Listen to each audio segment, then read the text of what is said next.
વલસાડના ભાગડાવાડા ગામના મુસ્લિમ વિસ્તારમાં વરસાદી પાણી ફરી વળ્યું. લોકોને ઘરમાંથી નીકળવું મુશ્કેલ. વલસાડના ભાગડાવાડા ગામના મુસ્લિમ વિસ્તાર એવા સદરનગર, ઝીનતનગર સહિતના વિસ્તારોમાં વરસાદી પાણી ભરાવાને લઈને આ વિસ્તારમાં રહેતા લોકોને ઘરમાંથી નીકળવું મુશ્કેલ બન્યું છે.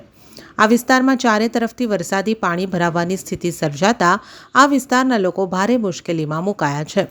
ત્યારે વરસાદી પાણીના ઘેરાવાને લઈને લોકોને ભારે હાલાકીનો સામનો કરવો પડી રહ્યો છે. વલસાડમાં ભારે વરસાદને લઈને નીચાણવાળા વિસ્તારોમાં પાણી ભરાઈ જવાથી લોકોને ભારે હાલાકીનો સામનો કરવો પડ્યો છે. જેમાં વલસાડના ભાગડાવાડા ગામના મુસ્લિમ વિસ્તારમાં વરસાદી પાણીના ભરાવાને લઈને લોકોના ઘરના દરવાજા સુધી પાણી આવી જવાથી આ વિસ્તારના લોકોને ઘરમાંથી નીકળવું મુશ્કેલ બન્યું છે. ત્યારે આવનાર સમયમાં જો વધુ વરસાદ થાય તો લોકોના ઘરમાં પાણી ભરાઈ જવાની શક્યતાઓ ઊભી થઈ છે.